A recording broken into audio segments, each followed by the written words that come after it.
యేసే పరిష్కారము అనుదిన Bible television కార్యక్రమం ప్రేక్షకులందరికీ యేసుక్రీస్తు వారి మహిమగల నామమున వందనాలు. ప్రభువునందు ప్రియ దేవుని బిడ్డలారా, నేటి దినము పాస్టర్ కారుపాటి శ్యాంసాగర్ గారి ద్వారా వచన ధ్యానములను మత్తయి సువార్త నుండి ధ్యానం చేసుకుందాము. మీరందరూ బైబిల్తోనూ నోట్బుక్తోనూ సిద్ధపడి ఉంటే పాస్టర్ కారుపాటి శ్యాంసాగర్ గారు ప్రార్థన చేసి ఈ దినపు వాక్య పరిచర్య చేస్తారు. ప్రభువునందు ప్రియమైన దేవుని బిడ్డలారా, ఈ రాత్రికాలపు వాక్య భాగం కొరకు ఆర్థిక సహకారం ఇస్తున్నవారు వెన్నవల్లివారిపేట వాస్తవ్యులు సంద్రాల దుర్గా పాలతీబాయి గారి జ్ఞాపకార్థం కుమారులు మరియు కోడళ్ళు సమర్పిస్తున్నారు. పాలతీబాయి గారి కుటుంబ సభ్యులందరికీ ప్రత్యేక కృతజ్ఞతలు తెలియజేస్తున్నాం. ప్రార్థన చేసుకుందాం. దయచేసి తలలో ఉంచండి, ప్రార్థనలో ఏకీభవించండి. మమ్మలను మిక్కిలిగా ప్రేమిస్తున్న మా ప్రియ ప్రభువా, మీకు స్తోత్రాలు. ఈ రాత్రికాలం మీ లేఖన భాగముల ద్వారా మా ప్రియులైన ప్రేక్షకులు, మీ ప్రియబిడలు ఆధ్యాత్మికంగా దీవించబడటానికి కృపా సహాయం దయచేయండి.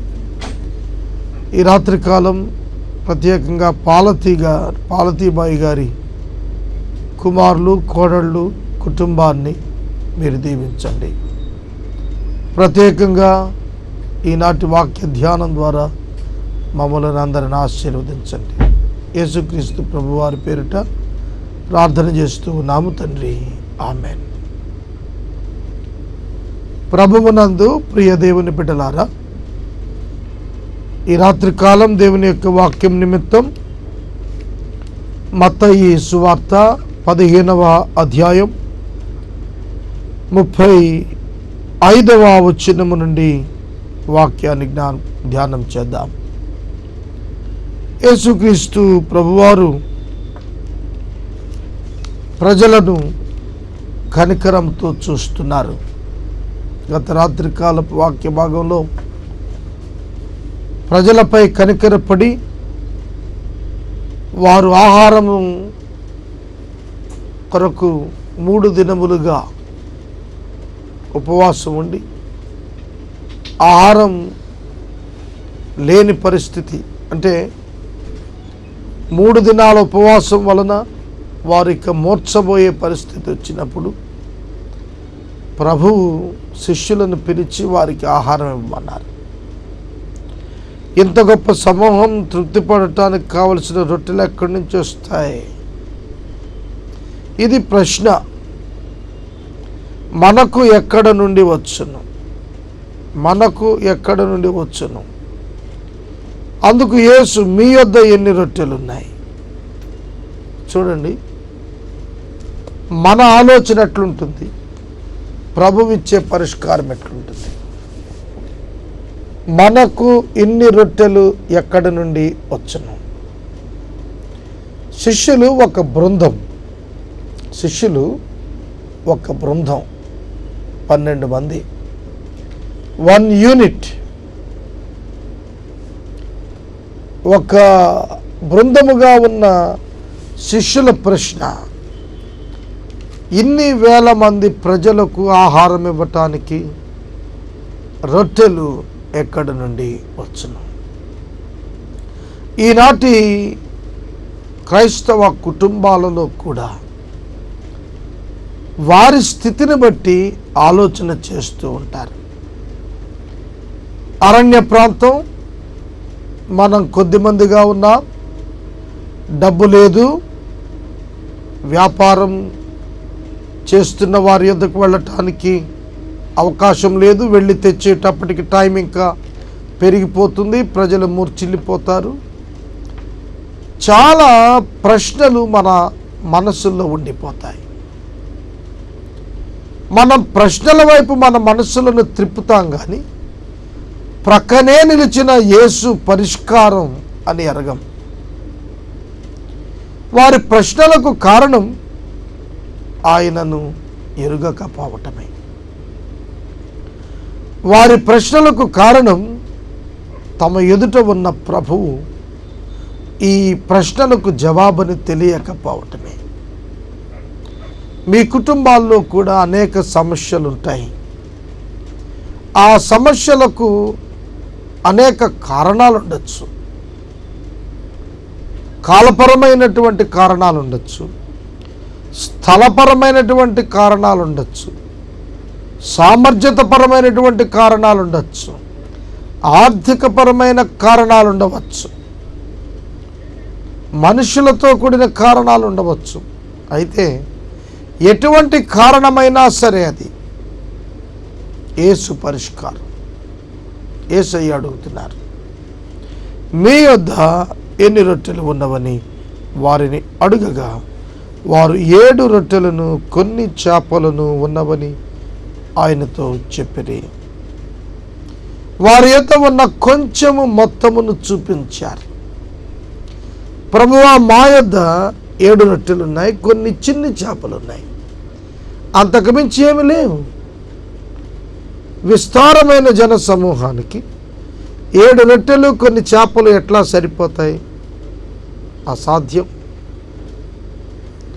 యేసుక్రీస్తు ప్రభువారు వారి మధ్య ఘనమైన అద్భుతాన్ని చేయుట ద్వారా వారి దృష్టి పరిష్కారమైన యేసుక్రీస్తు వారి వైపు మరల్చటానికి ఇది చేస్తున్నారు.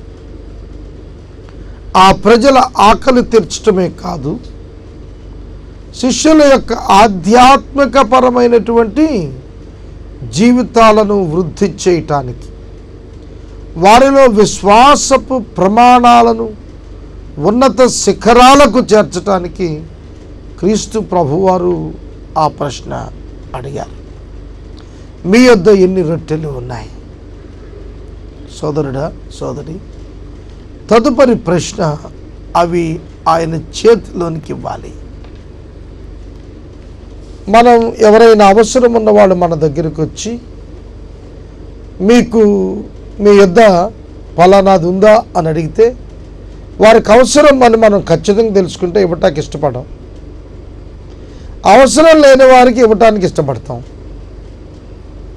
కానీ ఇక్కడ మీరు చూడండి, యేసుక్రీస్తు ప్రభువారు తన కొరకు అడగటం లేదు, మీ యొద్ద ఎన్ని రొట్టెలు ఉన్నాయని ప్రజలకు ఇవ్వటానికి అడుగుతున్నారు. శిష్యులు ఆయన చేతికి ఇవ్వటానికి ఇష్టపడ్డారు. దేవుడు మన నుండి కోరుతోంది ఏమిటంటే, మనం ఎంత కలుగున్నాం దానిని పంచమని కాదు, అది ఆయన చేతిలోనికి ఇవ్వటానికి ఇష్టపడాలనేది ప్రభు ఉద్దేశం. నీ చేతిలో ఉన్నప్పుడు అవి 7 రొట్టెలే, చిన్ని చేపలే, అవి కొన్నే. కానీ అవి ప్రభువు చేతిలోకి మారినప్పుడు నీ చేతులు ఖాళీ అవుతాయి. ఆ ప్రభువు చేతిలోనికి వెళ్ళినవి మల్టిప్లై అయి నీ చేతికి ఇవ్వబడతాయి. ఇక్కడ ఇంకో పాఠం మనం చూస్తాం. ఏమిటంటే, వారి నిస్సహాయత. 7 రొట్టెలున్నాయి, కొన్ని చేపలున్నాయి, ఇంతమంది జనానికి పెట్టాలని మాకు ఆశ కూడా ఉంది, కానీ ఎక్కడా లేవు కదా. ఇది ఒక నిస్సహాయత. కనుక ఈ నిస్సహాయత పోవాలి అంటే ప్రభువు చేతుల్లోనికి మనకున్నవి పెట్టడం నేర్చుకోవాలి. మనకున్నవి ప్రభువు చేతిలో పెట్టినప్పుడు ప్రభువు వాటిని తీసుకొని ఆయన మరొకరికి ఇచ్చి పంచమంటం కాదు. ఎవరైతే ఆయనకి ఇచ్చారో మళ్ళీ వారికే ఇచ్చాడు. యేసు చేతులలోనికి వెళ్ళిన ఆ రొట్టెలు చేపలు ప్రభువు మల్టిప్లై చేసి అదే శిష్యులకి ఇచ్చి పంచిపెట్టమన్నాడు. ఈ రాత్రికాలం నువ్వు అనుకుంటున్నావా, ప్రభువా నా దగ్గర డబ్బు లేదు, ఇంతమంది ప్రజలకు నేనేం చేయగలను అని అనుకోవద్దు. నీవు నీకున్నది ప్రభువు చేతిలో పెడితే ప్రభువు నీకు అత్యధికంగా మల్టిప్లై చేసి ఇచ్చి నిన్ను మరలా ప్రజలకు ఇమ్మంటారు. ఇది బైబిల్ గ్రంథంలో జరిగింది. మనం చూస్తున్నాం ఈ వచనాలు. చూడండి, ఆ 7 రొట్టెలను ఆ చేపలను పట్టుకొని కృతజ్ఞతాస్తుతులు చెల్లించి వాటిని విరిచి తన శిష్యులకిచ్చెను. శిష్యులు జనసమూహమునకు వడ్డించిరి. గమనించారా? యేసు మరలా తిరిగి ఆ శిష్యులకే ఇచ్చారు, విరిచి ఇచ్చారు. గమనించండి, ఒక రొట్టె విరిస్తే 2, 2 విరిస్తే 4, 4 విరిస్తే 8. ఇది సూత్రం. యేసు చేతిలో విరవబడిన అనుభవం మల్టిప్లికేషన్ను తీసుకొస్తుంది. ఒక వ్యక్తి విస్తరించాలంటే విరగాలి. ఆధ్యాత్మిక అర్థాన్ని చెబుతున్నాను. ఒక వ్యక్తి విస్తరించాలంటే విరగాలి. ఏమిటి విరగాలి? కఠిన మనస్సు విరగాలి. నీ కఠిన మనస్సు విరిగితే నీవు అనేకమైనటువంటి అద్భుతాలకు నిలవుగా మారుతావు. నీ జీవితంలో నీ మూర్ఖత్వం విరిగిపోవాలి. నీ శారీరక ఇచ్ఛలు విరిగిపోవాలి. ఎప్పుడైతే విరవబడిన అనుభవానికి వస్తావో నీవు అనేకులకు ప్రయోజనకరంగా మారుతావు. ప్రభువు చేతులలో విరగగొట్టబడుట నీ నిజ జీవితంలో నిర్మాణము చేయబడుటకు ప్రధాన భూమికను వహిస్తుందని ప్రభు పేరిట నేను మనవి చేస్తున్నాను. జనులు తన జన సమూహంనకు వడ్డించిరి. వారందరూ తిని తృప్తి పొందిన మీదట మిగిలిన ముక్కలు 7 గంపల నిండా ఎత్తిరి. వారందరూ తిని తృప్తి పొందిన మీదట మిగిలిన ముక్కలు 7 గంపల నిండా ఎత్తిరి.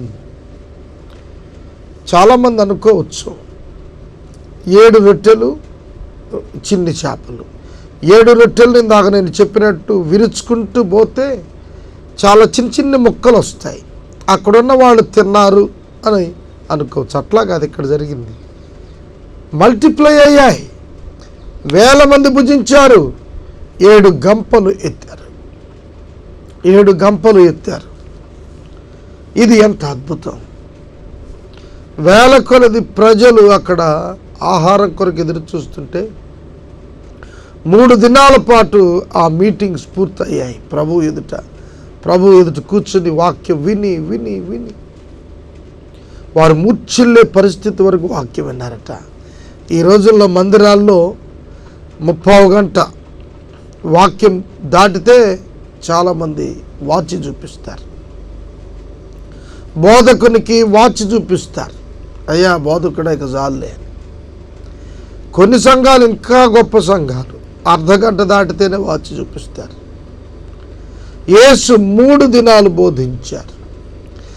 ఈ రోజున యేసు క్రీస్తు ప్రభువు స్వయంగా వచ్చి మీ సంఘంలో బోధిస్తూ ఉంటే 3 దినాలు మీరు ఉండగలుగుతారా? చాలామంది దేవుని వాక్యాన్ని నిర్లక్ష్యం చేస్తున్నారు. సమయం ప్రకారం మనం పోవాలనేది మంచిది కాదంటం లేదు నేను. ఒక 5 నిమిషాలు ఓర్చుకోలేని పరిస్థితి ఈ దినాలు కనిపిస్తోంది.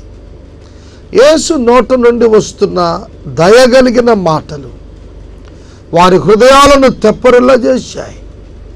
వారి హృదయాలను ఆనందింపజేశాయి.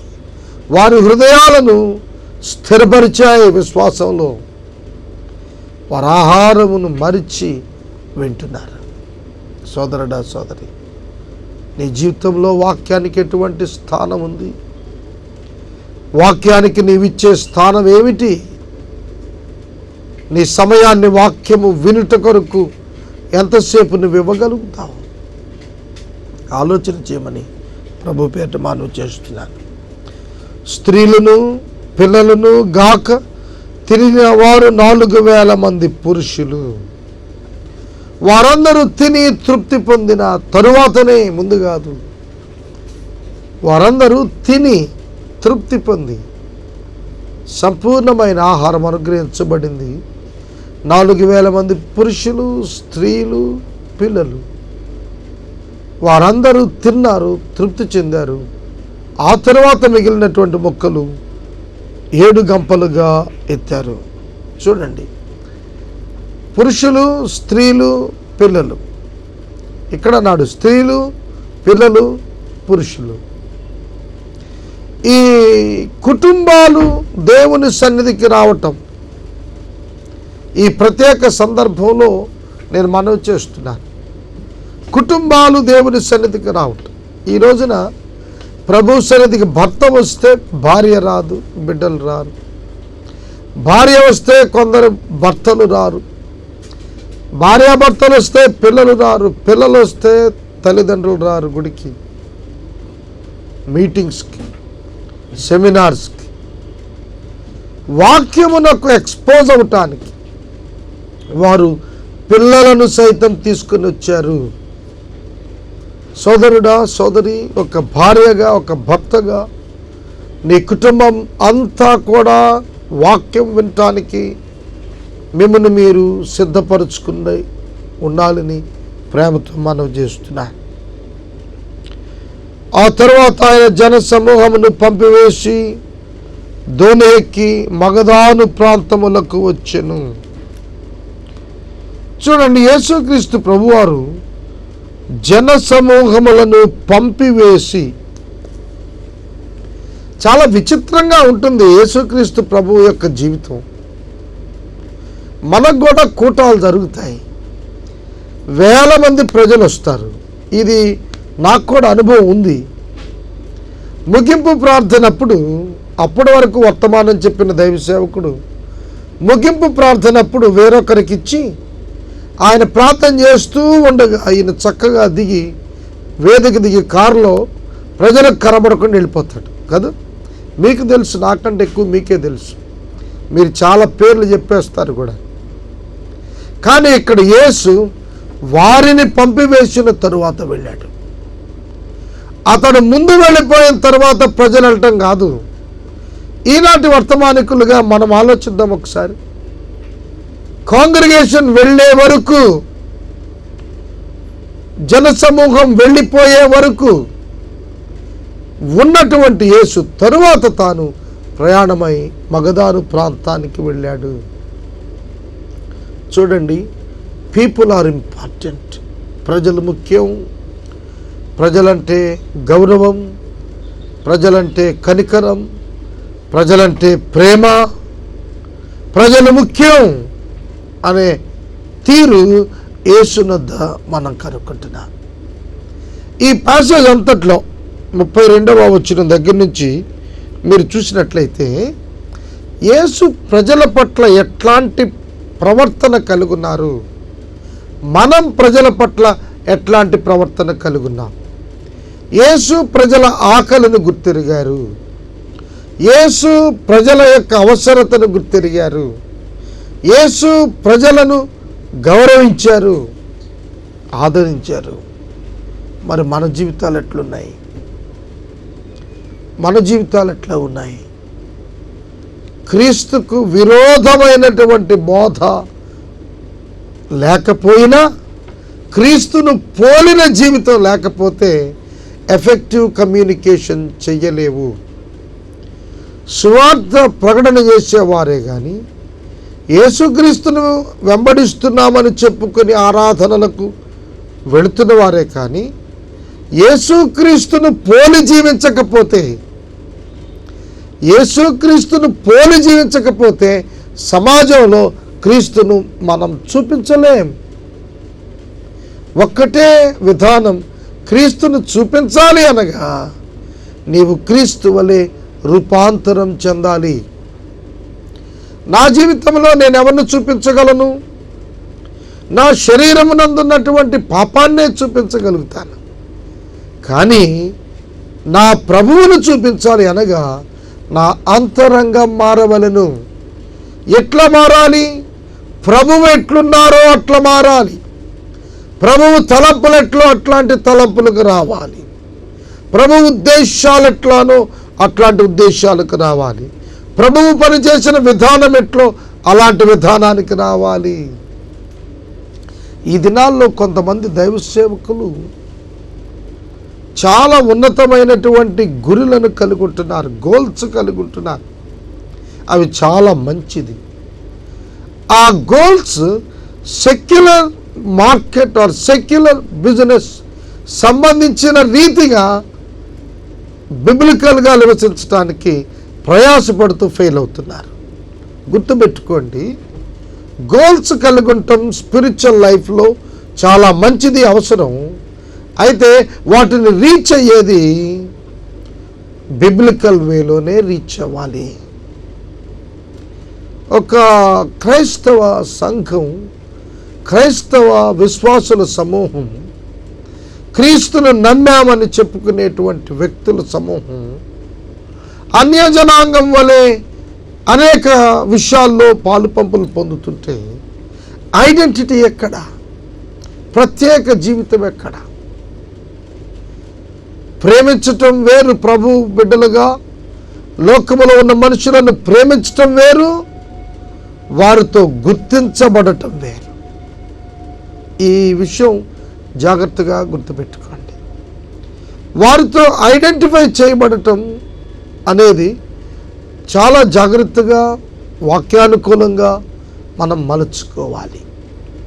కీర్తనల గ్రంథం 1వ అధ్యాయం 1వ వచనంలో దుష్టుల ఆలోచన చొప్పున నడువక, పాపుల మార్గమున నిలువక, అపహాసకులు కూర్చున్న చోటను కూర్చుండక అన్నప్పుడు లోకంలో జల్లెడబడితే ఇటు ముగ్గురుగాక ఎంతమంది మిగులుతారు? ఇట్లాంటి వారిని జల్లెడబట్టేస్తే, దుష్టులు, పాపులు, అపహాసకుల్ని జల్లెడబడితే ఎంతమంది మిగులుతారు? లోకంలోనే ఉంటాం. అయితే క్రీస్తును పోలి నడుచుకున్నట్టు నేర్చుకుందాం. ఇది అసాధ్యం కాదు, కష్టతరం అయి ఉండవచ్చు. పరిశుద్ధాత్మ శక్తితో, క్రీస్తునందలి విశ్వాసముతో, దేవుని కృపతో ఆయన స్వారూప్యంలోనికి ఎదుగుతామనేది నేను మనవి చేస్తున్నాను. ఈ ప్రత్యేకమైన 15వ అధ్యాయం మనం ఇంచుమించుగా వారం దినాలు పైగా ధ్యానం చేస్తూ వస్తున్నాం. 15వ అధ్యాయం 22, 23, 24, 25, 26, 27 6 దినాలు మనం ధ్యానం చేశాం. ఇంతటి విస్తారమైనటువంటి వచ్చిన ధ్యానాలకు మీరు ఎపిసోడ్ సహకారంగా నిలవాలని నేను మనవి చేస్తున్నాను.